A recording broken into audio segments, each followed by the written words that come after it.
देखो जितने भी पॉइंट मैं आपको बताऊंगा इन सभी से हमेशा क्वेश्चन पूछे जाते हैं। अब यहां पे हमारा पहला क्वेश्चन है कि विद्युत की मात्रा की एसआई इकाई क्या होती है। तो विद्युत की मात्रा का मतलब होता है विद्युत धारा। क्या होता है? विद्युत धारा। और विद्युत धारा का मात्रक क्या होता है? सबसे पहले हम देखें तो यहाँ पे विद्युत धारा का मात्रक होता है एम्पियर, और एम्पियर का प्रतीक क्या होता है? ए होता है। दूसरा मात्रक जो होता है वो कूलाम प्रति सेकंड होता है। क्या होता है? कूलाम प्रति सेकंड होता है। कूलाम प्रति सेकंड जो विद्युत धारा का मात्रक होता है वो कैसे निकाला जाता है? तो यहाँ पे धारा का फॉर्मूला होता है, धारा बराबर क्या होता है? आवेश बटे में क्या होता है? समय होता है। तो आवेश का मात्रक तो क्या होता है? कूलाम होता है, और समय का क्या होता है? सेकंड होता है। तो कूलाम प्रति सेकंड भी विद्युत धारा का क्या होता है? मात्रक होता है। अब इसको देखो, यहाँ पे कूलाम को सी से प्रेजेंट करते हैं और सेकंड को एस से करते हैं, तो इसको हम ऐसे भी लिख सकते हैं, कूलाम प्रति सेकंड। इसको हम ऐसे भी लिख सकते हैं। क्लियर? अब यहां पे धारा का मतलब होता है आई, और आवेश यानी चार्ज इसका प्रतीक होता है क्यू होता है, और समय का यानी टाइम इसका होता है टी होता है। यहां तक क्लियर? अब यहां पे इस क्वेश्चन को हम देखते हैं कि विद्युत की मात्रा, अब यानी इसका मतलब यह है कि विद्युत धारा जो है ये किसे कहते हैं? तो विद्युत धारा कहते हैं आवेश प्रवाह की दर को। क्या कहते हैं? विद्युत धारा कहते हैं। आवेश प्रवाह की जो दर होती है उसे क्या कहते हैं? विद्युत धारा कहते हैं। तो यहां पे है आवेश, आवेश का मात्रक क्या होता है? आवेश का मात्रक होता है कूलाम होता है। क्या होता है? कूलाम। कूलाम या फिर इसका दूसरा मात्रक क्या होता है? एम्पियर इंटू सेकंड होता है। एम्पियर इंटू सेकंड होता है। अब यहां पे सबसे पहले ऑप्शन में देखते हैं, यहां पे है एम्पियर, तो यह होता है धारा का, वोल्ट यानी विभवांतर का या विभव का या विद्युत वाहक बल का। अब यहाँ पे डी ऑप्शन में है कूलाम, तो यहाँ पे ये क्या हो जाएगा? इसका राइट आंसर हो जाएगा, क्योंकि विद्युत की मात्रा यानी विद्युत धारा, और विद्युत धारा किसे कहते हैं? आवेश प्रवाह की दर को विद्युत धारा कहते हैं, और आवेश का मात्रक क्या होता है? कूलाम होता है। दूसरा मात्रक एम्पियर इंटू सेकंड होता है, यानी आवेश बराबर क्या होता है? फॉर्मूला आवेश बराबर होता है धारा इंटू में समय होता है। तो धारा का मात्रक क्या होता है? धारा का मात्रक होता है एम्पियर, और एम्पियर का प्रतीक ए होता है। समय का क्या होता है? सेकंड, तो इसका क्या होता है?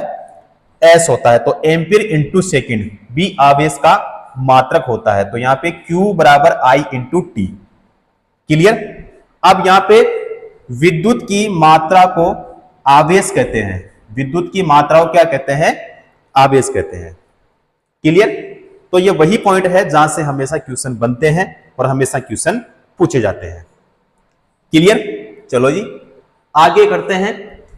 विद्युतीय ऊर्जा का मात्रक क्या होता है? विद्युतीय ऊर्जा का मात्रक क्या होता है? चलो यहां पे देखते हैं। अब ये जितने पॉइंट है इनसे क्वेश्चन पूछे जाते हैं।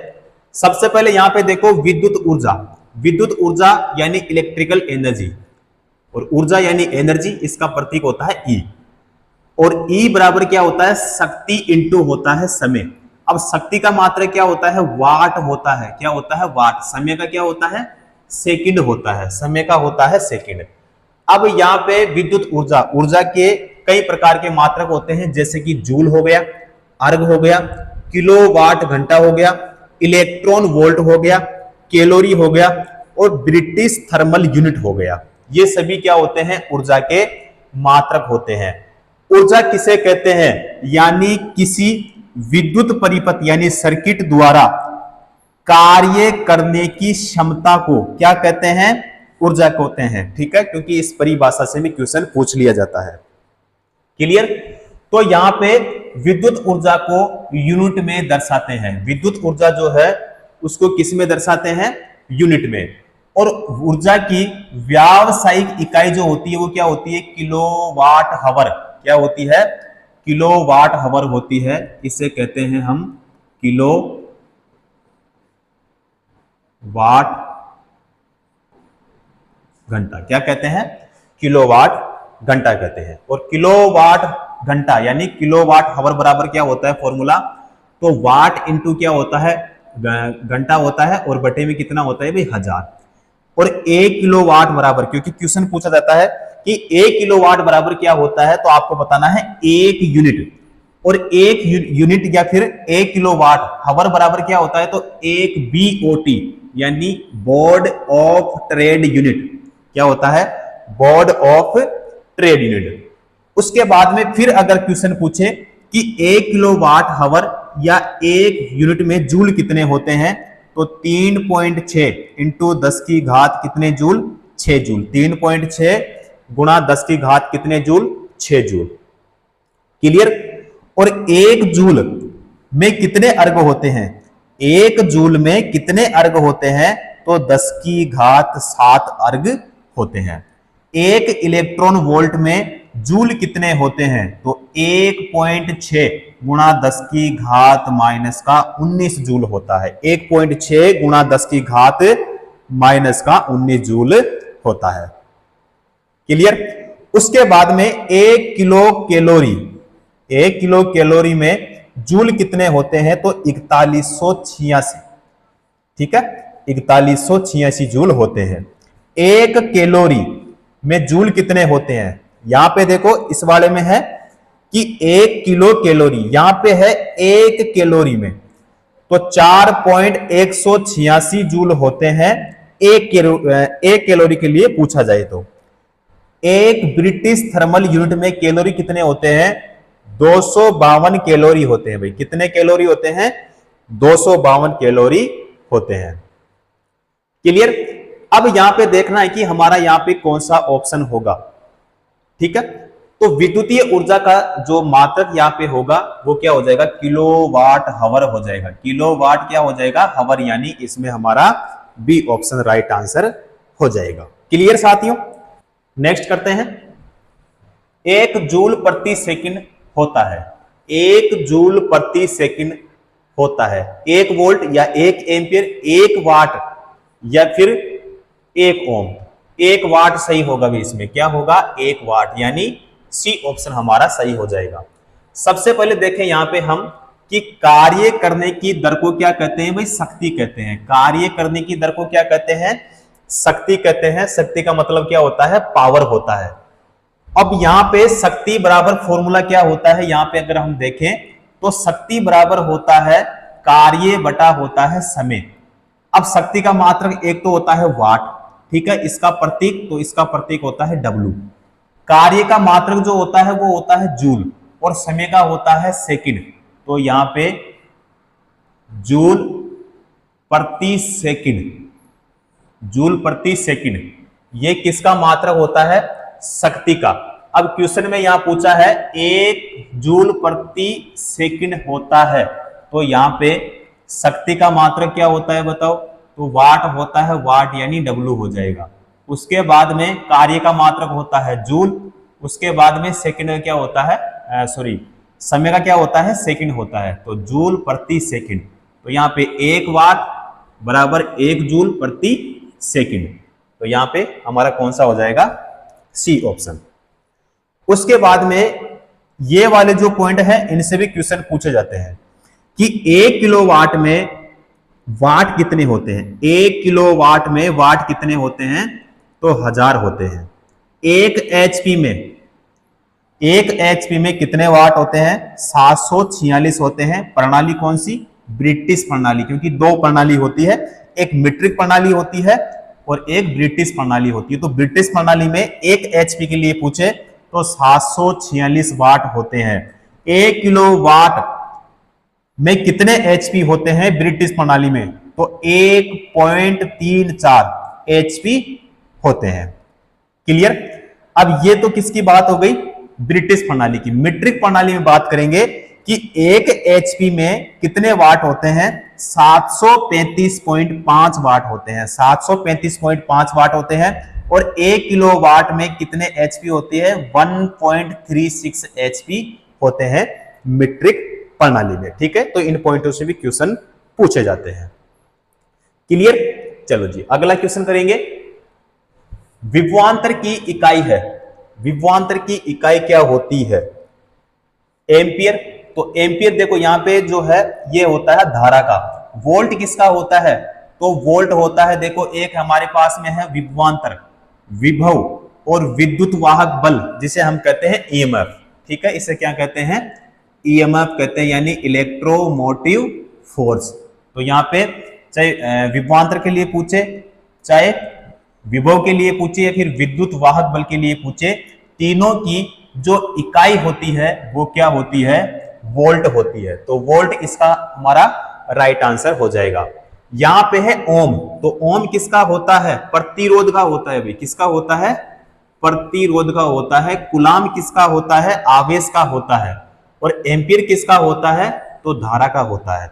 विभवांतर किसे कहते हैं, किसी बंद परिपथ यानी सर्किट में किन्हीं दो बिंदुओं के मध्य के विभव या वोल्टेज को क्या कहते हैं, विभवांतर कहते हैं, क्योंकि परिभाषा से भी क्वेश्चन पूछ लिया जाता है। क्लियर। शक्ति प्राप्त करने का क्या सूत्र है, यदि करंट और वोल्टेज के मान ज्ञात हो। करंट और वोल्टेज का अगर मान ज्ञात हो तो यहां पे शक्ति प्राप्त करने का सूत्र क्या होता है।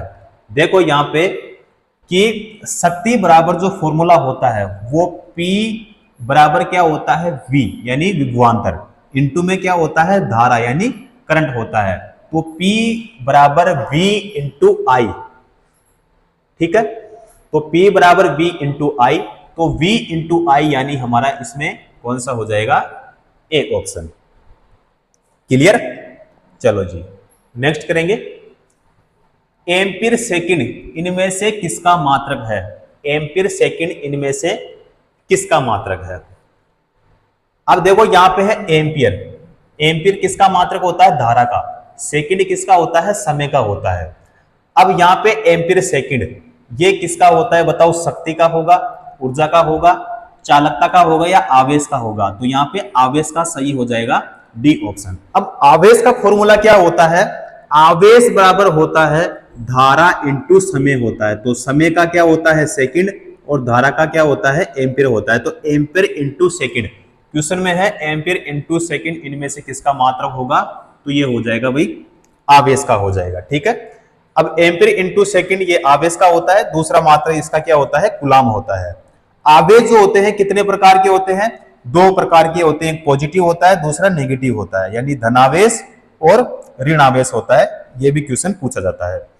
उसके बाद में आवेश की खोज किसने की, तो सर्वप्रथम किसने बताया था भाई, थेल्स ने, ठीक है। और सबसे पहले जो इन्होंने आवेश की खोज की वो आवेश किस प्रकार का था, स्थिर आवेश। किस प्रकार का था, स्थिर आवेश, ठीक है। अब ये जो आवेश होते हैं समान प्रकार के आवेशों में तो होता है प्रतिकर्षण, और असमान प्रकार के आवेशों में क्या होता है, आकर्षण होता है। समान प्रकार के आवेश का मतलब यह हो गया, जैसे मान लो यहां पे है हमारे पास में धनावेश, धनावेश का मतलब यानी समान प्रकार के हैं, तो इसका जो साइन होता है ये पॉजिटिव का होता है, यानी प्लस वाला होता है। तो मान लो दो धनावेश है या फिर दो ऋणावेश है, अब ये क्या हो गए, समान प्रकार के। तो समान प्रकार के हैं तो इनमें क्या होगा, प्रतिकर्षण, क्या होगा, प्रतिकर्षण।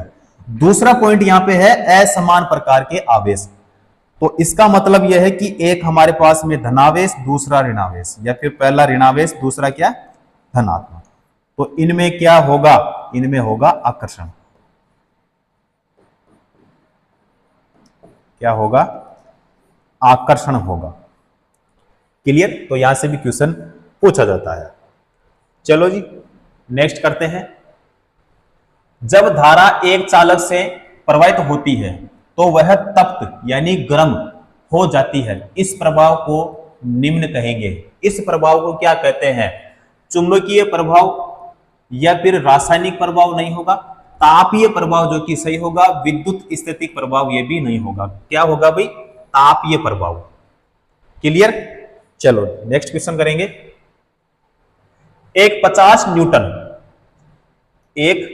न्यूटन बल को एक वस्तु पर लगाया जाता है जो बल की दिशा में उसे 8 सेकंड में 15 मीटर की दूरी तक समरूप वेग से चलाता है। शक्ति ज्ञात कीजिए। क्या ज्ञात करना है, शक्ति यानी पावर। अब यहां पे इसमें एफ यानी फोर्स यानी बल हो गया। बल का मान तो इसमें कितना दिया है 50 न्यूटन, कितना दिया भाई 50 न्यूटन। समय कितना दिया है टाइम, तो इसमें दिया है 8 सेकंड, कितना दिया है 8 सेकंड। अब यहां पे कार्य बराबर फॉर्मूला क्या होता है कार्य का, तो बल इंटू में होगा दूरी। अब इसमें जो बल है वो कितना है 50, दूरी कितना है, तो यहां पे देखो इसमें कितना है 15 मीटर, कितना है 15 मीटर, दूरी है 15, दोनों को इंटू करेंगे तो यहां पे 750। अब 750 जो है ये किसका मान आया, ये इसमें आया है भाई कार्य का, किसका मान आया कार्य का यानी वर्क का। अब शक्ति ज्ञात करना है, शक्ति का फॉर्मूला होता है शक्ति बराबर कार्य बटा होता है समय। अब कार्य का मान यहां से निकला 750 और समय है इसमें 8 सेकंड, तो इसमें भाग देंगे तो यहां पे हो जाएगा 9375। ठीक है, वैल्यू किसमें आएगी, तो वैल्यू आएगी इसकी वाट में, वाट का प्रतीक होता है W। ठीक है, तो 9375 तो वाट में होगा, तो इसका मतलब हमारा यहां पे ए ऑप्शन राइट आंसर हो जाएगा। चलो जी नेक्स्ट करेंगे कि यदि एक चालक में 120 कूलाम का आवेश 60 सेकंड के लिए प्रवाहित होता है तो चालक में धारा क्या होगी, तो चालक में धारा क्या होगी। देखो यहां पे Q बराबर I इंटू टी, यानी Q का मतलब यानी चार्ज यानी आवेश बराबर I का मतलब होगा धारा और इंटू में T का मतलब होता है समय। अब यहां से हमें क्या निकालना है, इसमें धारा क्या होगी यानी ये वाला, तो इसमें I यानी धारा बराबर क्या होगा, तो आवेश, और आवेश बटे में क्या होगा तो समय, तो यहां पे Q बटे में T। अब आवेश कितना है, आवेश है इसमें 120 और T कितना है 60 सेकंड, तो एक जीरो से कैंसिल करेंगे तो यहां पे कितना हो जाएगा भाई 2, कितना होगा 2 एम्पियर, 2 एम्पियर, इसका मतलब हमारा कौन सा हो जाएगा बी ऑप्शन। क्लियर। चलो जी नेक्स्ट क्वेश्चन, एक चालक में प्रवाहित होने वाली धारा 1 मिली एम्पियर हो तो चालक में प्रति सेकंड गुजरने वाले इलेक्ट्रॉनों की संख्या क्या होगी। अब इसमें जो धारा है करंट का मान इसमें कितना दिया है 1 मिली एम्पियर। अब देखो इसमें मिली, मिली का मतलब होता है 10 की घात माइनस का 3, मिली का मतलब क्या होता है 10 की घात माइनस का 3 होता है। तो यहां पे 1 मिली एम्पियर, तो 1 इंटू 10 की घात माइनस का कितना होगा 3 एम्पियर हो जाएगा। समय इसमें यानी टाइम कितना दिया है 1 सेकंड दिया है। अब यहां पे इलेक्ट्रॉनों की संख्या ज्ञात करनी है, तो फॉर्मूला यहां पे होगा Q बराबर NE, यानी Q का मतलब आवेश हो गया, यानी कितना आवेश है, N का मतलब हो गया इलेक्ट्रॉनों की संख्या हमें ज्ञात करनी है, और E का मतलब हो गया कि हमें इलेक्ट्रॉन का जो आवेश है वो कितना होता है। तो यहां पे NE बराबर क्या होगा IT। अब N ज्ञात करना है तो N बराबर क्या होगा I इंटू में T और बटे में हो जाएगा E। अब इसमें I का मान कितना है 1 मिली एम्पियर है, तो 1 मिली एम्पियर यहां पे है 1 इंटू में 10 की घात माइनस का 3, तो 1 इंटू में 10 की घात माइनस का 3, और समय कितना है 1 सेकंड, तो इंटू में कितना हो जाएगा यहाँ पे 1 सेकंड हो जाएगा। इलेक्ट्रॉन का आवेश, तो यहाँ पे इलेक्ट्रॉन का आवेश होता है 1.6 गुणा 10 की घात माइनस का 19 कूलाम होता है। अब यहाँ पे जो 10 की घात माइनस का 19 कूलाम है नीचे से ऊपर भेजेंगे तो ये हो जाएगा प्लस का 19 हो जाएगा। लेकिन यहां पे देखो जो ऊपर की संख्या है ये वाली, इसमें है 10 की घात माइनस का 3, तो यहां पे 10 की घात माइनस का 3 जो है 10 की घात माइनस के 19 में से क्या करेंगे हम घटाएंगे यहां पे, क्योंकि इसका बाइक में देंगे तो माइनस होगा, तो इसमें कितना हो जाएगा ये माइनस का 16। ठीक है, लेकिन नीचे से कहां भेजेंगे ऊपर, तो ये हो जाएगा प्लस का 16 हो जाएगा। क्या होगा प्लस का 16 हो जाएगा। एक सेकंड भाई, 10 की घात कितना हो जाएगा 16, अब उसके बाद में हमारे पास में ऊपर जो संख्या है वो हमारे पास में 1, बटे में क्या है, तो बटे में हमारे पास में 1.6, तो 1 पॉइंट क्या है हमारे पास में 6। देखो यहाँ पे 1.6 है, इस पॉइंट को मैं हटाऊंगा तो यहाँ पे लग जाएगी 0, तो यहाँ पे 10 बटे में क्या हो गया 16, 10 बटे में क्या हो गया भाई 16 हो गया, एक सेकंड, 10 बटे में कितना हो गया भाई 16 हो गया। अब यहाँ पे 10 में भाग देना है 16 का, नहीं जाएगा, तो यहाँ पे इसका मतलब यहाँ से हम 1 0 क्या लेंगे उधार, तो यहाँ पे हो जाएगा 100, कितना हो जाएगा 100 हो जाएगा, तो 16 की जगह यहाँ पे कितना हो जाएगा भाई 15 हो जाएगा, कितना होगा 15। अब यहाँ का यहाँ पे 100 में भाग देना 16 से, तो कितनी बार जाएगा, तो यहाँ पे जाएगा 6 बार, ठीक है, पीछे कितना बचा तो 4। अब 4 बटे में हमारे पास में 16 का भाग इसमें नहीं जा रहा, तो यहाँ पे हम पॉइंट लगाएंगे, पॉइंट के बाद में यहाँ पे लग जाएगी 0, तो 40 हो गया, तो यहाँ पे कितनी बार जाएगा 2 बार, बचा कितना यहाँ पे 8, 8 बटे में कितना हो गया 16, नहीं जाएगा तो यहाँ पे 0, तो यहाँ पे कितनी बार जाएगा 5 बार, तो 6.25 इंटू में 10 की घात 15 हो जाएगा, तो यहाँ पे हमारा कौन सा हो जाएगा फिर ए ऑप्शन राइट आंसर यहाँ पे हो जाएगा, 6.25 इंटू में 10 की घात 15 हो जाएगा, यानी इलेक्ट्रॉन की संख्या कितनी निकली इसमें, तो यहाँ पे हमारा ए ऑप्शन क्या हो जाएगा भी सही हो जाएगा। क्लियर? तो आज की क्लास को साथियों हम यहीं पे समाप्त करेंगे, उसके बाद में करेंगे अगली नेक्स्ट क्लास में।